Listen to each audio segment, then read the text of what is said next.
लगातार नरेश मीणा पर बयानबाजी कर रही है। कई वरिष्ठ नेता कांग्रेस के नरेश मीणा को टारगेट करते हुए अंता के प्रचार में बहुत सारी चीजों पर फोकस कर रहे हैं। सोचने वाली बात है, क्या नरेश मीणा पूर्व मुख्यमंत्री अशोक गहलोत के इस बयान का पलटवार देंगे?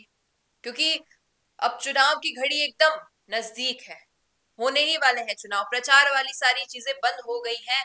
लेकिन क्या किसी भी रूप में अशोक गहलोत के इस स्टेटमेंट का पलटवार करेंगे नरेश मीणा? क्या कहा अशोक गहलोत ने, सुनिए फिर हम चर्चा करते हैं इस पर। दुख होता है कि एक नौजवान लड़का जो है वो पूरी तरह मिसगाइड होकर के राजनीति कर रहा है और यहाँ उत्तर के मैदान में फिर बाहर के सामने। आप बताइए, जो भाषा काम दे रहा है, कल ही मीटिंग करी, नेताओं को इकट्ठा कर लिया, बड़े खुश हो रहे हैं, बाहर के लोग आके बुला लिया उन्होंने। अरे मीणा समाज तो कांग्रेस का रीढ़ की हड्डी है। क्यों मीणा, मतलब मीणा समाज को ही तुम क्यों अनावश्यक रूप से परेशान कर रहे हो? तुम्हें जीतने चुनाव जीतने वाले हो नहीं। तुम खुद भी जानते होंगे कि तुम चुनाव जीतने वाले नहीं हो।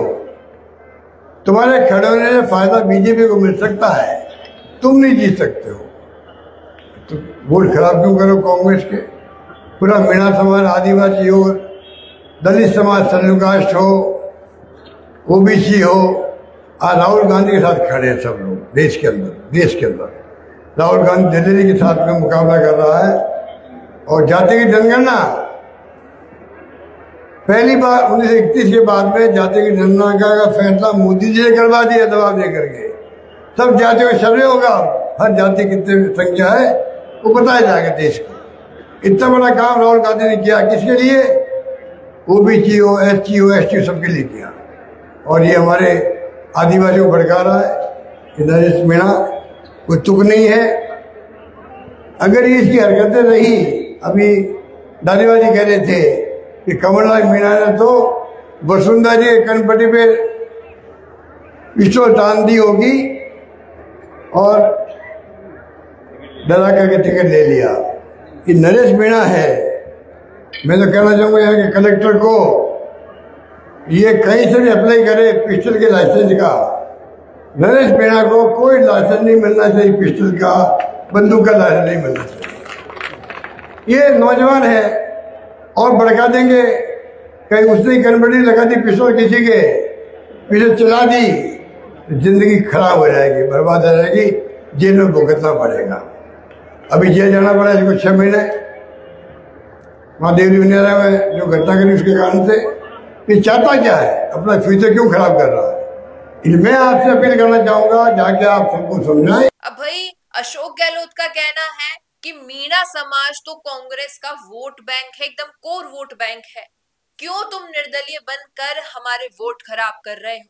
और सोच लो एक बात कि तुम्हारे खड़े होने से तुम्हारी जीत का पता नहीं, लेकिन बीजेपी की जीत की ओर तुम रुख कर रहे हो। अगर तुम निर्दलीय प्रत्याशी बनकर खड़े हो रहे हो, तुम एक और तो कांग्रेस के वोट खराब कर रहे हो और दूसरी ओर कहीं ना कहीं बीजेपी की राजनीति में बाधा उत्पन्न कर रहे हो।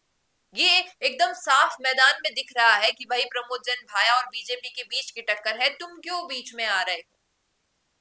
अब सभी को पता है कि राजनीति में नरेश मीणा कब से विधायक पद का इंतजार कर रहे हैं।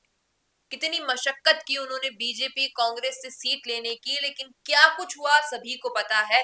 और अब जब तीसरी बार निर्दलीय प्रत्याशी बनकर मैदान में उतरे हैं, तब पूर्व मुख्यमंत्री का ये कहना, और इसके अलावा उन्होंने ये भी कहा कि मेरे पास आया था, मैंने भी समझाया, और काफी सारी चीजें राजनीति में हुई। कांग्रेस और नरेश मीणा के समीकरण भी सभी के सामने है। समझाया गया कि भाई अगर लंबी रेस का घोड़ा बनना है तो धैर्य रखो, लेकिन वो सब नहीं दिख रहा है। दिख रहा है तो केवल यही कि उग्र होना, उग्र होकर कांग्रेस के लिए कुछ कहना, और ये सारी तमाम चीजें कहीं ना कहीं दिखा रही है कि जो ये युवा, जिसे ये भी नहीं पता है कि कहना क्या है, वो राजनीति में उतर गया है। ये सारी बातें अशोक गहलोत ने खुले मंच पर कही।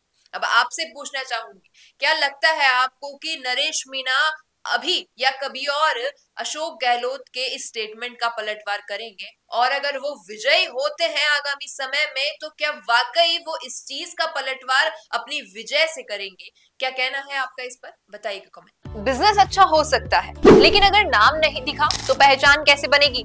अब टेंशन छोड़िए, द फैक्ट इंडिया आपके बिजनेस को देगा वो पहचान जो पूरे राजस्थान में हर किसी तक पहुंचे। न्यूज चैनल पर विज्ञापन, पॉडकास्ट और प्रमोशन के जरिए आप सीधे 5 लाख सब्सक्राइबर और 10 करोड़ से ज्यादा व्यूज तक अपनी पहुंच बना सकते हैं। तो देर किस बात की, आज ही द फैक्ट इंडिया से जुड़िए और अपने बिजनेस को बनाइए हर घर का नाम।